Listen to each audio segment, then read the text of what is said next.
Welcome to War with a Mate with me, James. Me, Andy.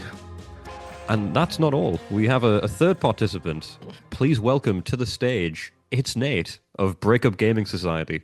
Hello, everybody, and surreptitious war game viewers throughout the world. And that's what this is. This is a global operation. And as you can tell, Nate's accent doesn't sound like our accent. It's different. It's strange. And I understand people, this might throw you off a little bit, but we do have a wide array of connections. And Nate is joining us today from the depths of the United States. He is a fellow recording artist. I think that's probably how I would describe myself. Nate, would that describe you accurately, a recording artist? I've never thought of those descriptors to apply to myself, but I'll take it. See, subtle, humble, and brave from the go. Yeah. I think it's fantastic. Nate, you are the host of Breakup Gaming Society, which is a podcast adjacent to what we do, just a little bit more structured because you cover not just one ridiculous board game, you cover board games on a weekly basis. Absolutely.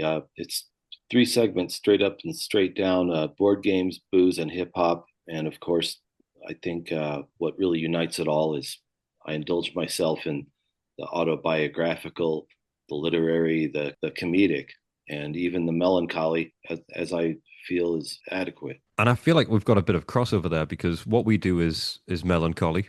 What we try to do is comedic.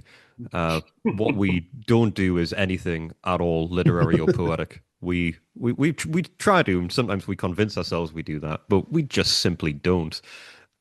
It's what we do is a real endeavor in, I think, masochism, and we've shown you a little peer behind the curtain today, and we've shown you our spreadsheets.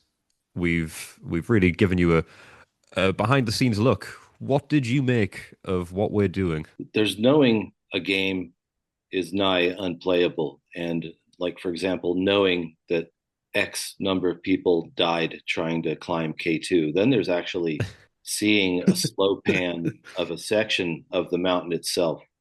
Okay. I'm still trying to absorb that. Yeah, the spreadsheets are something I've learned to fear every time I bring them up when we're playing the game. It's never easier. It never gets easier. It just gets harder because the spreadsheets just get more and more plentiful, more and more complicated.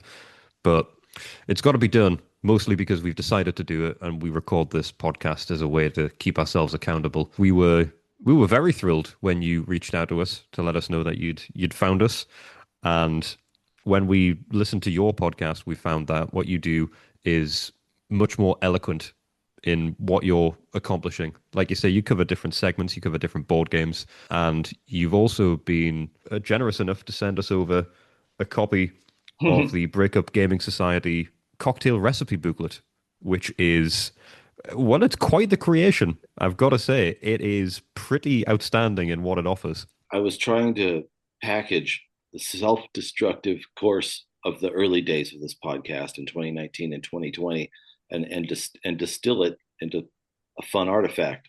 So if what you were telling me earlier is true, then I feel like I've succeeded. You absolutely have, because looking at some of the cocktails in here, so to bring one out here onto the horizon, if that's quite all right with you, Nate, I would like to read one of the recipes, because I think it's important for people to know exactly what it is I've got here in my hand. Oh, please. I can never get tired of sniffing my own turds. Oh, this is not this is unrefined art. This is art in its rawest form.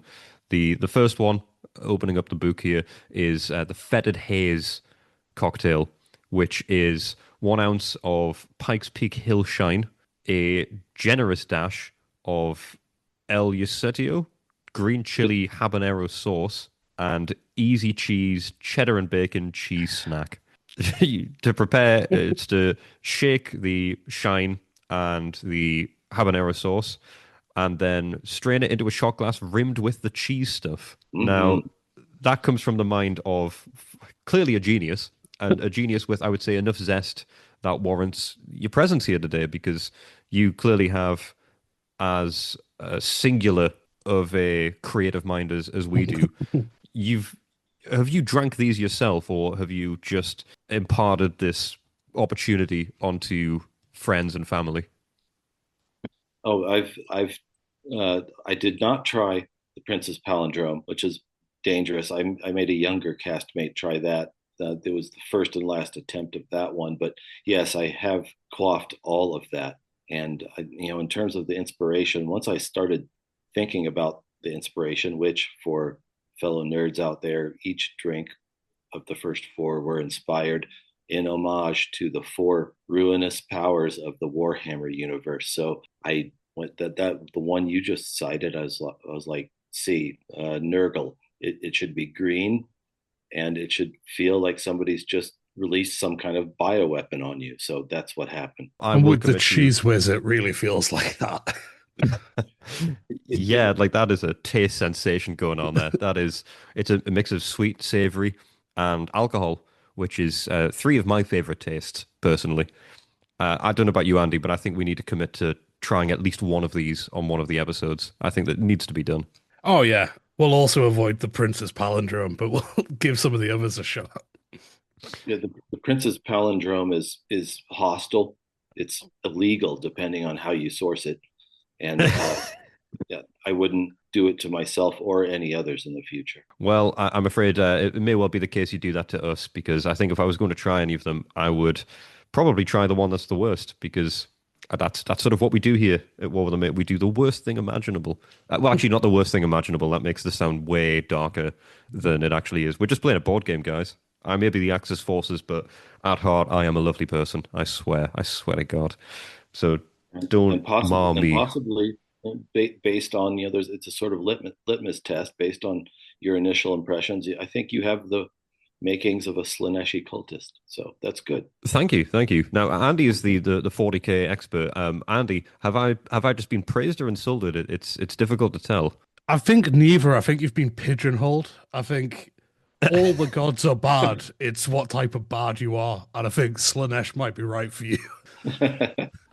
Okay, I hope that's a good thing. I truly do. I think maybe it speaks to my spirit and my generosity. Am I getting any of Uh, these right? Spirit, yes. Generosity. Slanesh is generous in a dark way. Um, I'm generous in a dark way. I'm putting this out there for the people to understand what the campaign for North Africa is. I think what we're doing is generous, and and Nate, you're very generous because you don't just focus on board games, like you say, you focus on also booze and hip hop. So it's a when we're talking about cocktails, what you create is a cocktail of ideas that have really come together in a pretty beautiful end result. I've listened to quite a few episodes of yours now, and Oh, the yeah, it's such a unique idea. How on earth did you manage to come up with this? That's such a brilliant concoction. those are the three pillars of, to me, the perfect night. A good beat on the speakers, stiff drink in hand, people having fun around a table. And I was talking to an old girlfriend, saying, "Man, I want to make a podcast," and then I just reeled off board games, booze, and hip hop, and she said, "Well, make a podcast about that." And here we are, 5 years later. It's a yeah, you know what? When you put it like that, it's actually very easy to come up with a good idea and just commit to it. It's simplistic in the nature of it, but I thoroughly enjoyed it. So I'm very glad that this old flame of yours gave the recommendation because without it, we wouldn't be here. I wouldn't have my Defiant Frog sticker that you've sent us over slapped here on my laptop next to my Taylor Swift Red album sticker. 'Cause I don't Fantastic. have any stickers on my laptop. I've got a Taylor Swift one, I've got Defiant Frog, and I've got three stickers of myself, which I think just speaks to vanity more than anything else, unfortunately. That's But okay. If and I meet other creators, if they don't have a little streak of that in them, I don't entirely trust them. exactly, how else would you get this far in this big business world with us three titans of industry? There's got to be sacrifice, and sometimes that sacrifice is being humble, and we do strive to be subtle, humble, and brave in everything that we do. But in order to broadcast this message, it's cutthroat the industry. To be able to put out a podcast, I don't think people understand the kind of shoulders you need to step on. It's a brutal industry to be able to record an audio file and upload it to various streaming platforms. I certainly tell me if you experienced this. when you meet people and they learn you have a podcast, I call what I do a show, just because I think when a lot of people hear the word podcast, they think of six people talking about Marvel Cinematic Universe or crypto or sports betting or true crime, and moreover, people who are dead set on driving a certain topic and making a living at it very soon. So I usually get, when I say I do a show, that before they even know what I want to talk about or why, they always, how many downloads do you have? Like, I don't fucking know. You know what? This is definitely something I'm going to take on board because I have the exact same issue. Andy had, we were, it wasn't, no, sorry, I wasn't even with you, Andy. Yes, I presume Andy's with me at all times in every location. Spiritually is. But I was at the pub a good while ago and had an encounter with some strangers where they'd mentioned something that had been mentioned recently on the podcast, and I'd explained to them that I indeed do a podcast, and immediately it was the sort of eye roll. It was, here we go, a white guy with a podcast, Mm-hmm. and they asked what it's about. So I said, oh, well, me and a few buddies just have a few drinks and we just talk about current political issues and self-help, that sort of thing. And it was just, I played directly into their hands and they were so, oh God, this is going to be horrible. And then I pulled the rug out from under them and went, no, it's actually about a very long board game. And they were very disappointed.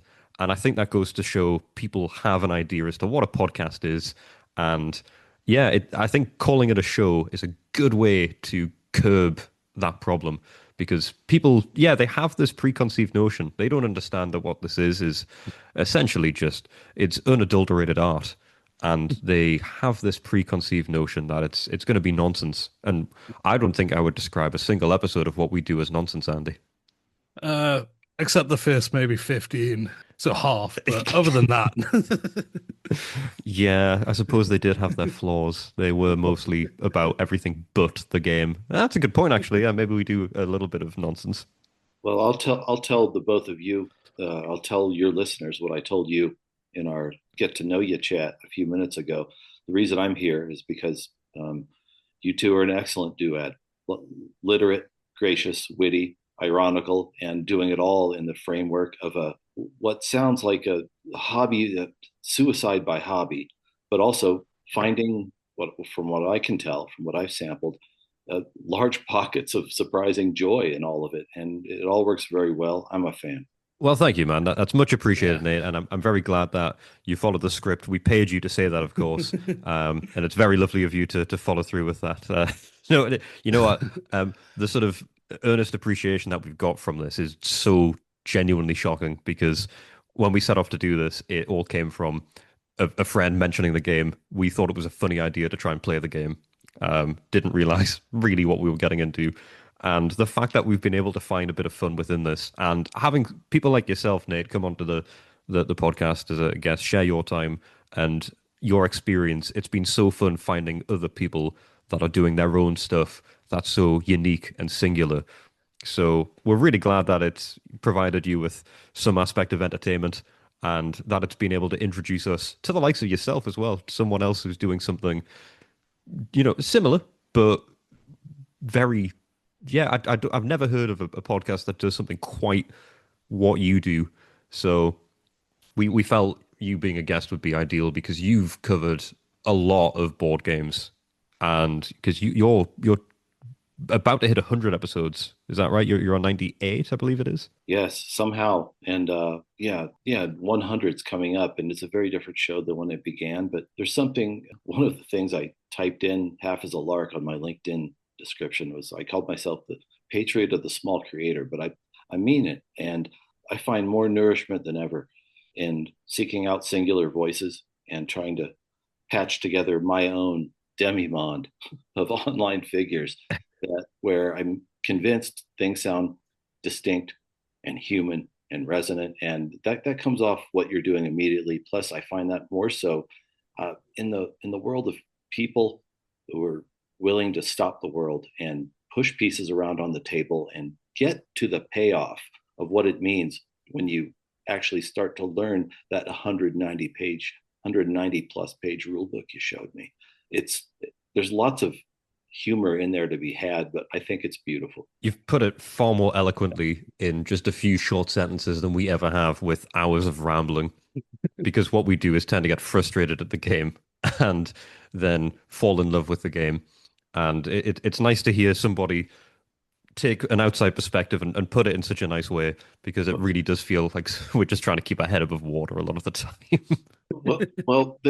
There's a resonance between the world of the players and the world that's being suggested in North Africa in 1941, and that is how much of war is just grueling drudgery. Yeah, and how much of it's just getting things places? Like playing the game, but also doing the research. It's if you can get like a box full of food from one place to another, you're like 70% of the way there when it comes to war, which is kind of bizarre. And I don't think it's any accident that in what historical reading I have done, that Napoleon and Patton and guys like that, their first object of study was logistics. And Patton was a lunatic, but he was also the guy who just show up in a forward position on a cold night to make sure that soldiers had food and changes of socks, because he knew without that you don't have a show. And there's something about your good-natured complaining about the administrative burden of it. I just like because it evokes the scene.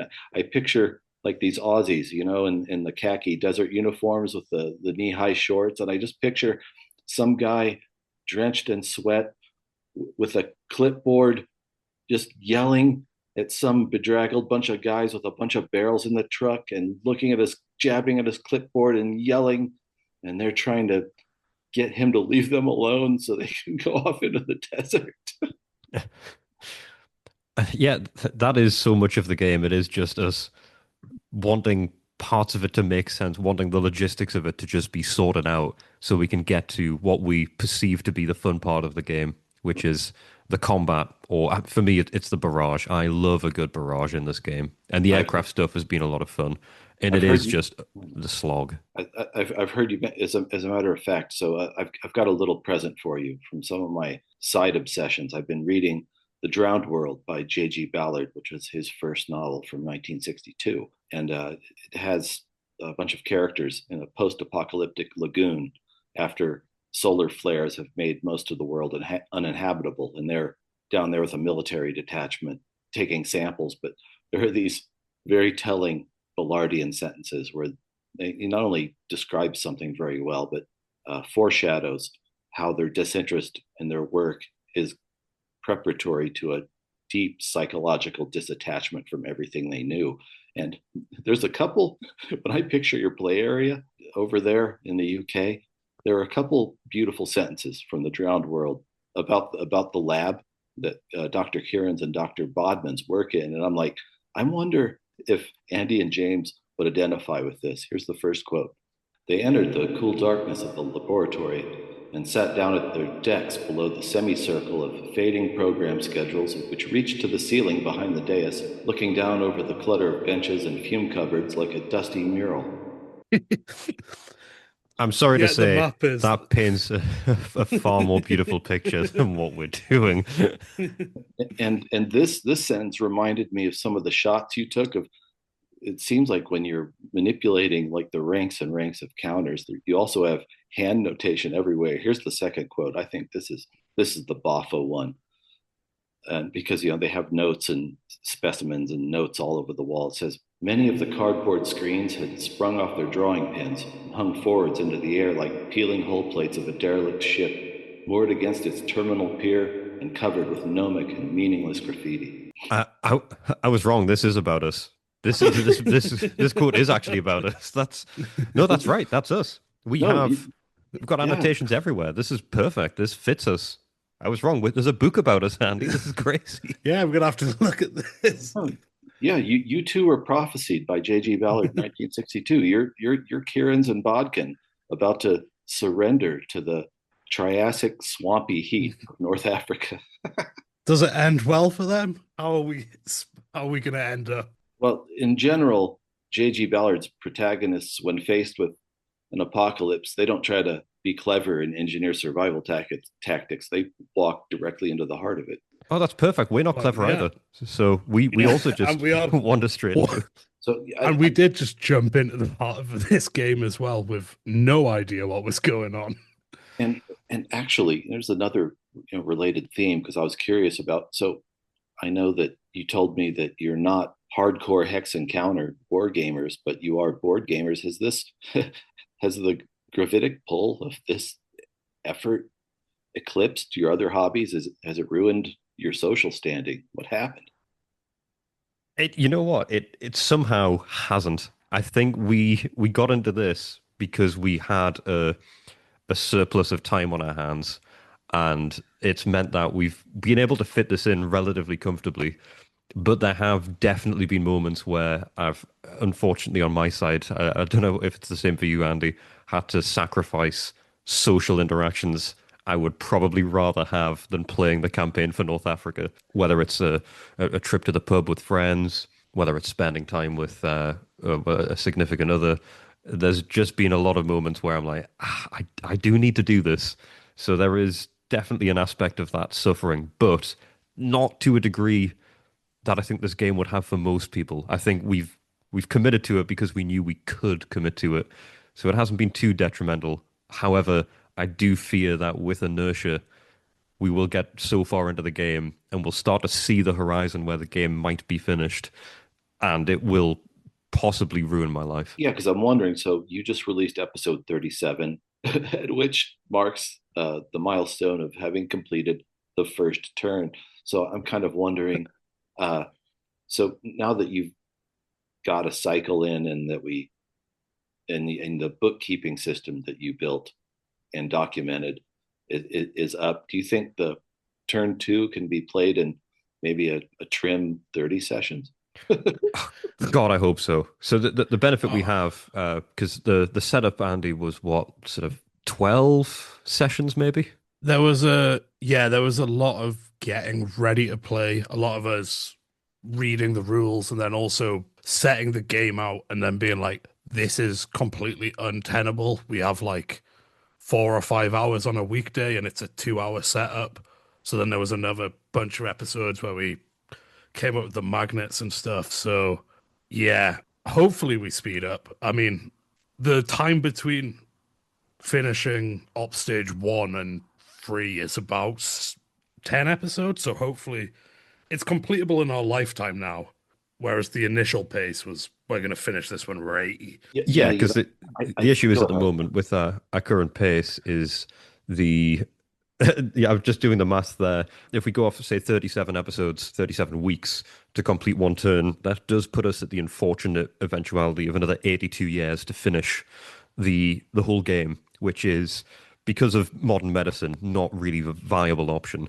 I would like us to speed it up. And I think that organizational wise, we have actually made some pretty big leaps and bounds. So we should be able to finish the next turn in, I don't know, man. I'm hopeful for 9 weeks. What do you reckon on that, Andy? Yeah, that feels like a good pace to be going. And I think also we've started to offload some stuff off our play sessions. So we do a lot of our bookkeeping. If it's not something that'll affect what's happening, then we'll do it later now because we're more confident with it, which does mean we can really make the most of the time we are playing together. Yeah, because the one thing I kept wondering, I was like, I wonder with all this work that I wonder if they've managed to, without knowing it, have already shaved 15 years off the, and maybe you can finish it in 60 now. I actually think we have when we put the magnets together for the board. So we've magnetized all of the game pieces. They just stick on and stay in place because setup for the game was taken a good hour and a half to 2 hours, which is nearly half of the whole playtime we have on the weekdays that we play it. So as soon as we were able to do that, we've doubled the amount of time that we have to play. So before that, it was a huge deficit that we were just sinking into further every time we played. So it was really eating into the time. One thing I am curious about, and maybe I want to talk about the drama of the game too, because I one of my things I dabble in war games. I don't know about you. You two are hobby gamers in other genres, correct? Yeah, we play a lot of D&D, so that's probably our primary, well, my primary hobby is D&D with James as our DM, and we play with another friend of ours mainly.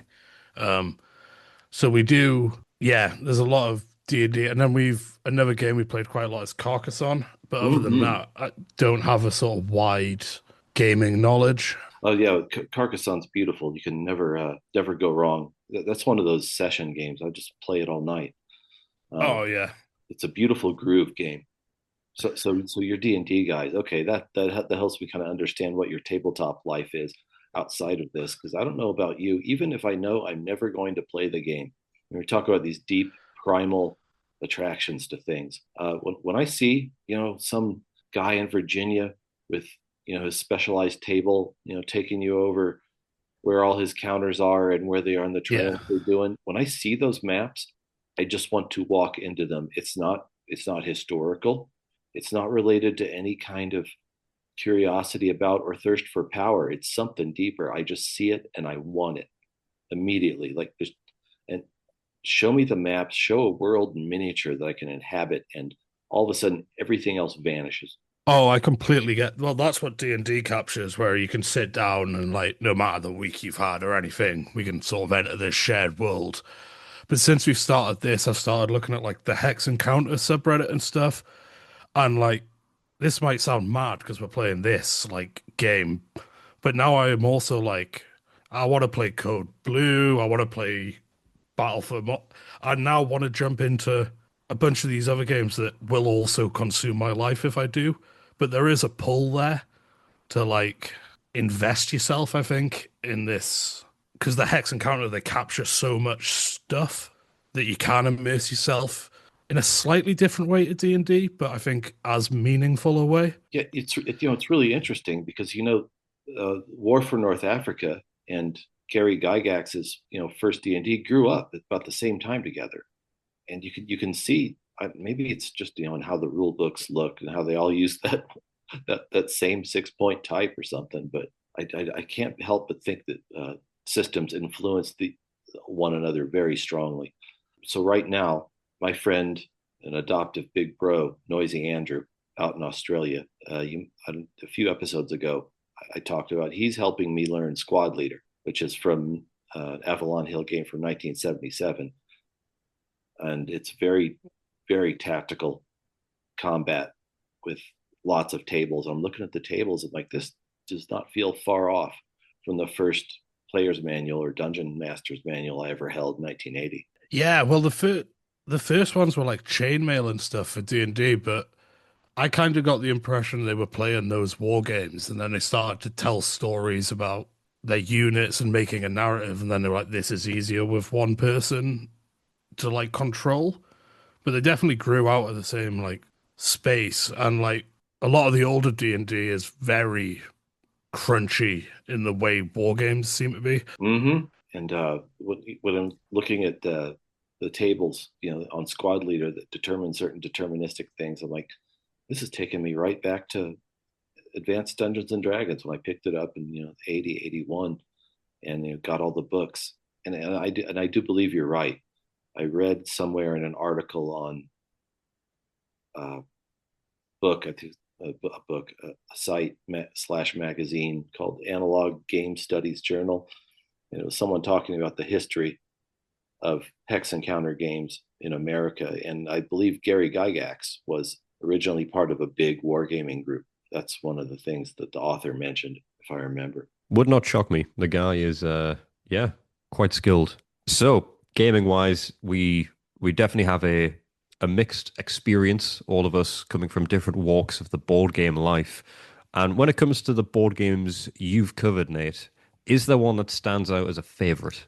Mm, I think, and this is one of the things. It's situational. Right now, the last time I had to rank my top 10, and keep in mind, I'm a very slow player in regard to most tabletop media people. Your average board game reviewer is inhaling a couple dozen titles and trying a couple dozen titles and writing up several a month. I don't do that. I wouldn't want the hobby if I had to do that. Uh, I like to dance with my partners longer, but number one right now, Thunderbolt Apache Leader. Okay, okay. It's Okay, not one yeah. I've heard of. What does it entail? It's part of a solitaire series of air-based modern war games from Dan Versen Games, and it was made for me in game heaven.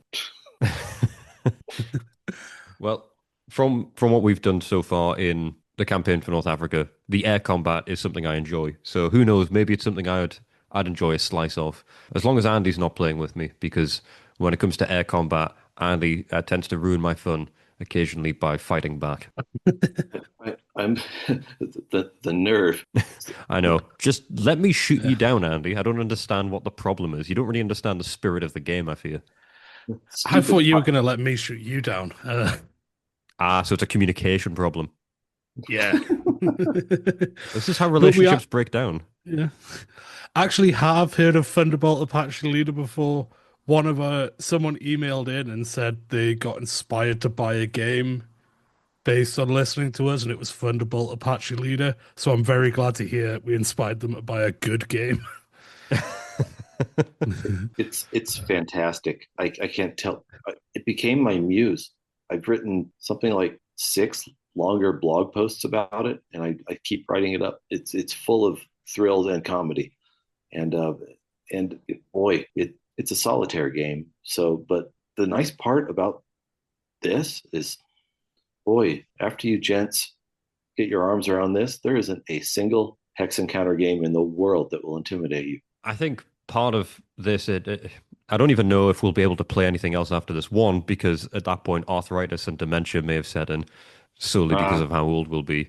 But also, I feel like for me personally, I think I'm going to be one and done with this. I don't know that I can do anything after this. Everything else will feel maybe a little bit too simplistic. It's like going from playing chess to playing rock, paper, scissors, which makes me sound a lot more pretentious than I like to think I am. But no, there'd be no point. It'd be like, yeah, raising a kid playing, all of Wagner for him, and then throwing TikTok music at him. It wouldn't work. it's a beautiful analogy. I'd like to think that this is a child that we're raising in a sense. Andy and I are co-parenting War with a Mate, and we're very proud parents, but the child does misbehave. Yeah. I'm on the other end. I keep half jokingly saying when we finish, we need to run it back as me as the Axis and James as the Commonwealth, or we're going to play something else equally complex. But yeah, James has not enjoyed that line of thought. No, I've been full of vitriol whenever you mention that, Andy. I don't know if you've noticed that whenever you mention that, I become quite frustrated. It's real. It's real anger No, is what you're doing. when I do, common ground becomes more important. Keep it on the same page. But yeah, I think we've reacted differently to it. But I think we both, over the last few weeks, turned a corner from deep frustration and what the hell to, oh no, this could actually be fairly fun to play as well as the fun being around it. It has. So, It's really bizarre that we actually find some fun in that. And part of it, we do take a leaf out of your book with that, Nate, because we'll pop on some music in the background. Usually it's sort of a bit of a girly pop mix on Spotify, just something to keep everything light and bouncy. And we'll have a drink or two during the game. So I suppose if we were to Mhm. take a slice of Breakup Gaming Society and transpose it onto War with a Mate for this one, if we had a drink of the week, I think mine last week was a trio of bottles of out of date Smirnoff Ice. And when I say out of Yeah. date, I mean they went out of date in 2021 and they've been sat in Andy's fridge for a while. I bought them a good while ago. Not long enough that it was reasonable for them to be that out of date, but out of convenience, I thought, I'll drink these, I'll get them done. And I Googled, is it safe to drink out of date Smirnoff Ice when it's been 5 years old? Turns out, yes, you are allowed to do that. So my drink of the week would be that. I'm not sure if you've got an alternative, Nate, one that isn't poison. It's so when it hits peak summer heat, I don't need flavors. I just need temperature and a buzz. So my fridge is full of Michelob Ultra beer, and I sit on my couch with my laptop and I just finish them one after another like soda pop and hurl them across the living room till the end of the night. So right now, I am not trying or doing anything fancy. Sometimes you don't need fancy. You just need, like you say, something nice, chill, relaxed, palatable, just something to get you through, cool down in these hot days. We've had some pretty hot weather in the UK the last week or so. It's vanished Hmm. now. Now it's back to being what I imagine you would probably presume the weather is over here, Nate. It's bad. It's poor. It's probably going to rain. It's flirting with the idea of rain, and it could well pour down. On my way back from Andy's today, I'm probably going to get drenched, but I welcome a bit of cooling off. And I'll pop on some tunes when I walk, and I suppose leading into that, do you have a recommended track of the week that I could listen to on my stroll back? Mm. Uh, so this one's actually gotten legs. I'll just forward the track of the week from the most recent one, episode 98. It's I'd recommend surveying it in context of its album, but if you want mood, it's Murder by Contract by Depth Charge. That is one I'm going to stick on because I have listened to most of your most recent episode. I was way late at work, so I didn't get a chance to listen to it fully.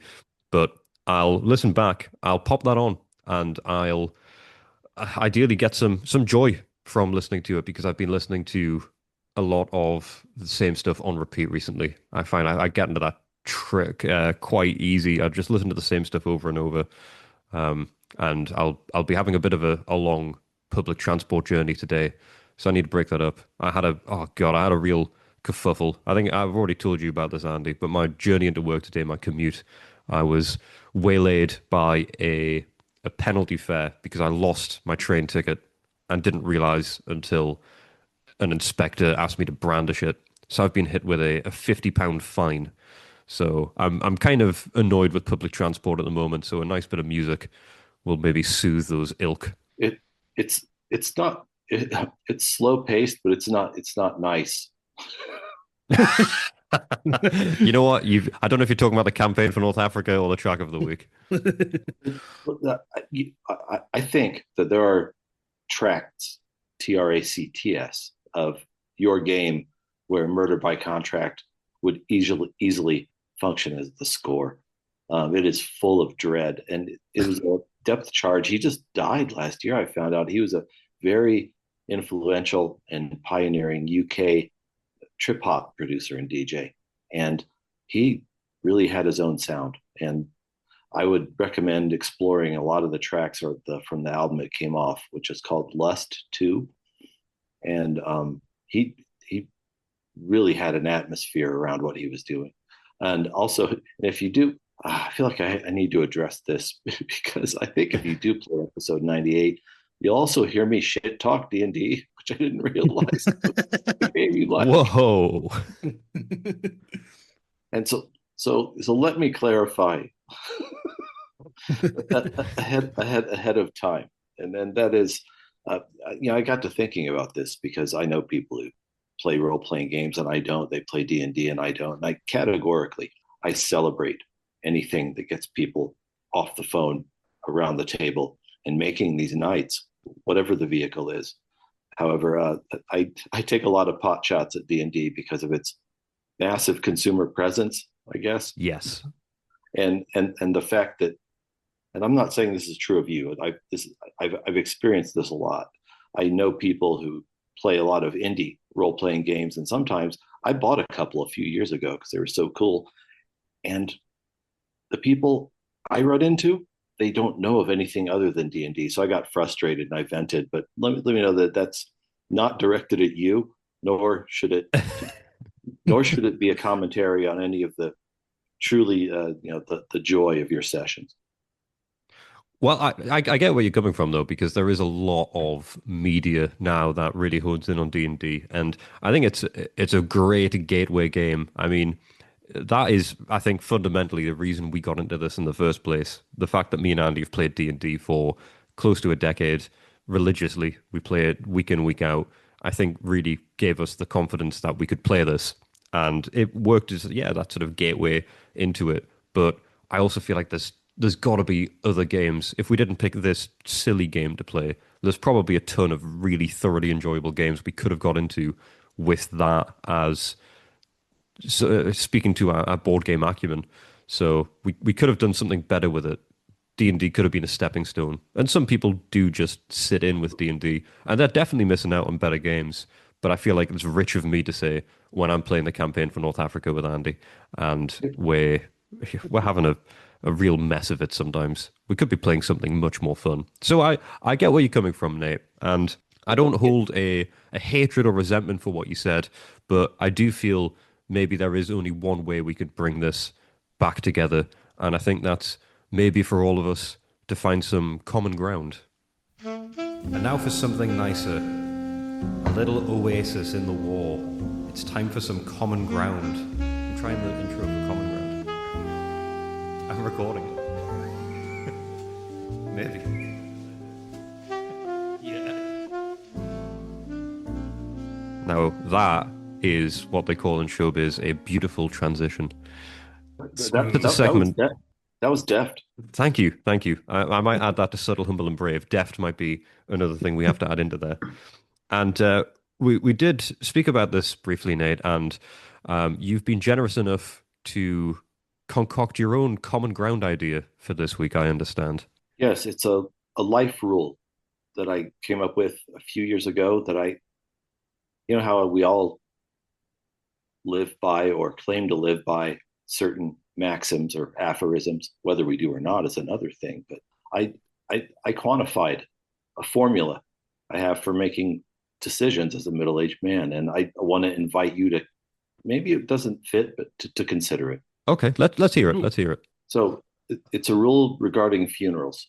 Oh, okay. And and I have to think about this. I'm going to turn 56 this year. I'm at the point where I could die. People I know could start dropping dead, and me, being the high-handed,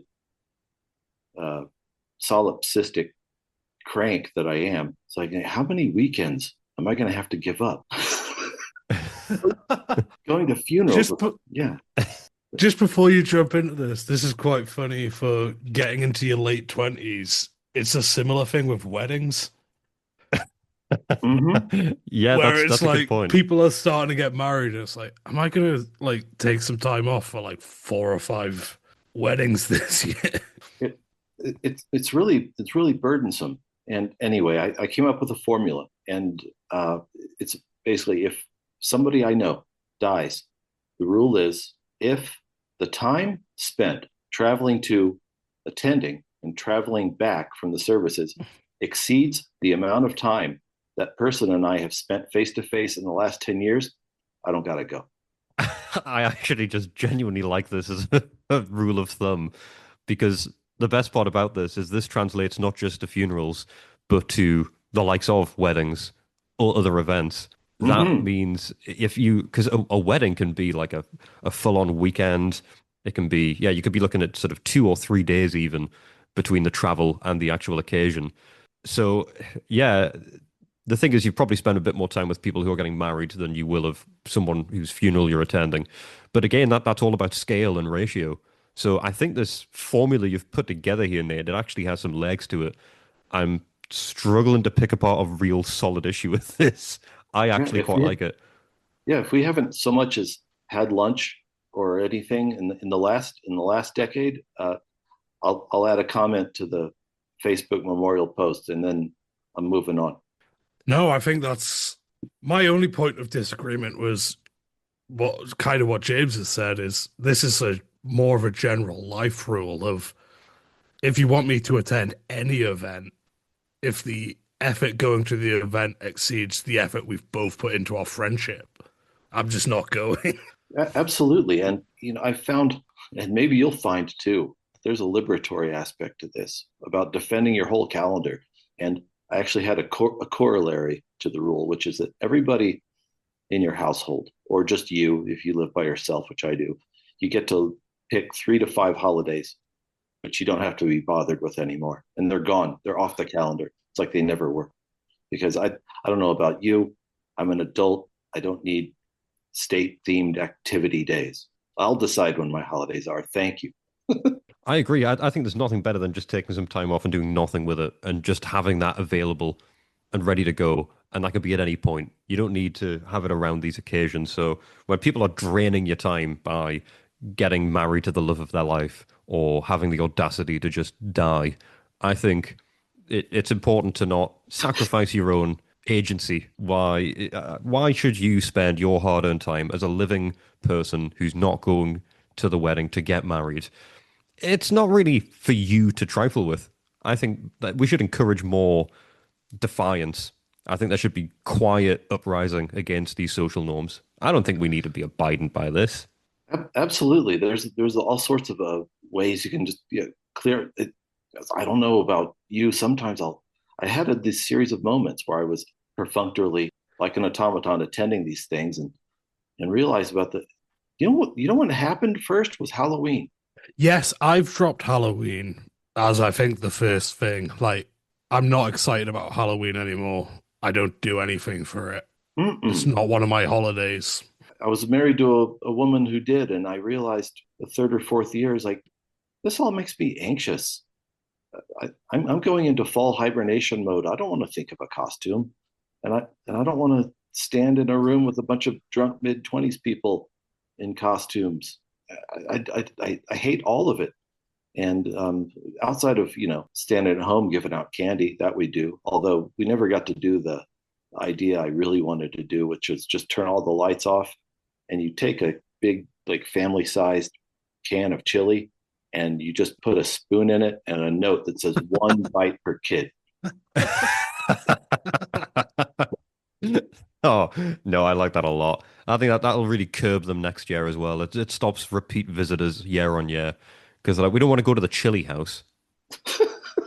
Or it's like we plan the chili house for halfway through as a little energy boost. It's like you can't eat your chocolate, but we'll have some chili, get you round. Right. Not when two doors down there's the people who leave out a row of cooling Cornish game hens. I want to be known as the chili bucket man. That sounds like a good way to spend Halloween. The thing is, I actually like Halloween. I enjoy it. I've got a I've got a soft spot for it. I will tend to get a costume and and go out in my costume. I think it's good fun for me. Maybe I haven't crested the excitement yet. It's still it's still there. Maybe I just Mm. like to. I just want to be someone else. Maybe that's it. Maybe I'm just not happy with who I am, and that escapism is the only real solace I find once a year. But it's not it's not stimulating enough being a part-time Italian general. I would say that does have its perks. However, I do feel slipping into that as an escape might have some unwanted consequences. I feel like I might start to maybe slip into some values that aren't really things I'd like to have held up in high regard. I mean, yeah, their tactical efficiency was apparent. However, they weren't very nice men, and I'd like to think of myself as a lovely boy. So I simply can't be an Italian general from the World War II conflict in Africa. I don't know that it would. I would that would be brilliant at a costume competition. You've got the Mandalorian or like Superman or whatever, and then you're like, I'm Rodolfo Graziani. It's like I feel like that's a very slippery slope because I feel like that's one step removed from just dressing up as a Nazi at a party. And the fact is, I'd have to explain it to people. And then when I'm done explaining who I am, they'd go, oh, right, okay, why? It's interesting in terms of how other people see something which you're doing, which you regard as theater. Because I'd had such a good time with Thunderbolt Apache Leader, I bought a GMT game called Storm Above the Reich, where you operate a Luftwaffe squadron of Focke-Wulfs, and you're basically screwed. You're trying to curb the waves of Allied bombers that start showing up in 1943, and some of your pilots are like 10, and the and I wanted it because I was so intrigued by the air war concept. I was like, this is neat. There's almost a role playing aspect to it because some of the details from your game stand out as your pilots level up. You name them, they get different skills. planes get damaged, you have to recruit in new people, and always there are just these curtains of B-24J liberators, flying in box formation with overlapping fields of fire, waiting to just shred you. And I was like, this sounds fun, except within the world of wargaming, that's absolutely par for the course. But I had a young friend who works at a coffee shop around here last year. He's like, "What are you playing?" And I told her I just got Storm Above the Reich. It's a World War II air war game, and she was like, "Yeah, kill the Nazis." And I was like, "Yeah." I realized that this person would not understand that it's okay to play within the tabletop world as the Germans and not condone or want to try on or represent anything they do, but as a role, as a costume, some people will not read the subtleties in a theatrical sense, and you're right, and I think it would be fun to dress as weird paramilitary figures from the 20th century, but boy, in today's climate, it's just not anything you want to even try. Yeah, I fear I may have to stay away from that. I'll probably have to stick with, yeah, maybe the Mandalorian. I've done that before. He doesn't have much of a troubled past during the Second World War, I think. Although Pedro Pascal is sort of in the firing line at the moment as well. So I don't know. Maybe Graziani and Pedro Pascal are a little bit too similar in today's climate. Maybe I should They're stay. both getting cancelled. They're both getting cancelled, and they both committed atrocities in the North African desert from 1940 to 1941. Yeah, I was like the Mandalorian. I'm like, I was going to try to insert him into your last, by the way, very good historical breakdown of the early days of the black shirts in Italy, which was instructive. I was trying to jam the Mandalorian somewhere into that story. Like, the Mandalorian, was he in 37 or 38? Was he from Messina? I forgot. All I know is that he attacked socialists with frozen fish. I know that much. Well, that's the mark of a good bounty hunter. And I think just to circle back to, there's something I think I need to tack onto my funeral rule, and that is you don't have to be literal or dogmatic about it. It's the right rule for me at my stage in life. The real thing is to use it and make some kind of heuristic for looking at your life and saying, this is my time. You don't just get it. And I think there's lots of different ways to do that maybe wouldn't make you, oh boy, will you help me out? What's the word for misanthropic old codger who lives in the desert? You don't have to do it my way, but there are ways you can clear out your calendar and let unstructured time just breathe. And I like what I find there. Well, what we are incredibly grateful, Nate, is that you've taken some of that calendar, some of that time, and you've dedicated it to us today, because it's been a genuine joy having you on after listening to the stuff you've put together and the ways you've described our podcast, the very, dare I say, romanticized image of it. It's been really lovely to hear it through your perspective and to chat about the woes and wonders of this endeavor that we're going through. And it's nice to have that support. Really pushes us on into God knows what in the future. And I would highly recommend anybody who hasn't already check out Breakup Gaming Society, a very, very good podcast with a good breakdown of board games, booze, and hip hop. We only cover one of those, and it's the same board game every week. So if you want something that is more holistic and still very, very well done, check that out. Please come back and listen to us still. But yeah, we'd recommend that. And thanks again for the cocktail recipes, because they might kill us, but I mean, something's got to kill us eventually.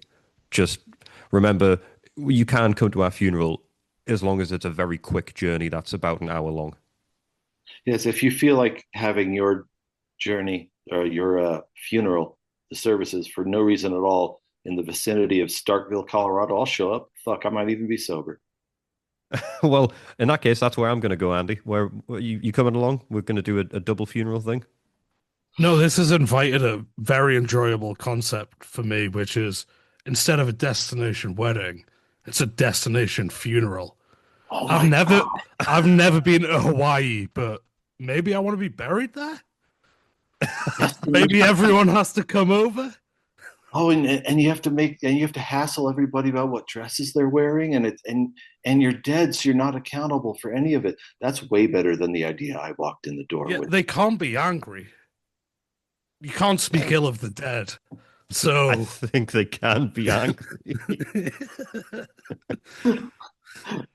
Can and will. I, what? no, You're not going to come at my funeral in Bali, James? No, Andy, I'm not coming to your funeral at all. no, Oh, what a I I don't louse. need want. someone there. Yeah, but I feel like the whole adage of, the criminal always returns to the scene of the crime. I don't want to get caught. Well, that's the beauty of a destination funeral. It's far Is from where it? the event. No, that's very good because you could architect a funeral that would be so passive aggressive. Like you could say, maybe it would be in Orlando, near one of the Disney resorts, except you dictate that the entire thing be like puritanically somber, and there's like no good food, and everyone has to read like books they don't want while you just sit in your casket and chuckle. But depending on the direction of the wind, you can hear people on Space Mountain. Like, Yeah, hour four of mandatory meditation. You hear this,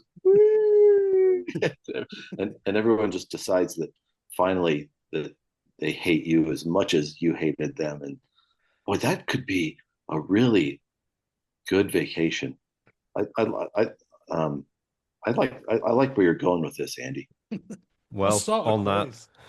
on that somewhat poignant, beautiful, and I'll admit, Andy, kind of frustrating note, because I don't want you to have a destination funeral. I, oh fuck's sake, I think that just about does it for us all. I think we've been a trio of insightful philanthropists and pioneers of the industry. And now, to all of you listening, it is time for us to bid you adieu, to wish you safety in the deserts of your minds. And I liked the sign off from your episodes. I just wanted to echo you with the Colorado version. May you fight long and well. Thank you. We Oh, absolutely yeah. will be fighting long and well. And all of you listening, fight long and well in the deserts of your mind. And Andy, Stay subtle, humble, and brave. damn right, and deft, as was put earlier by Nate. Everyone, fare thee well, good night, sleep tight. Thank you for listening.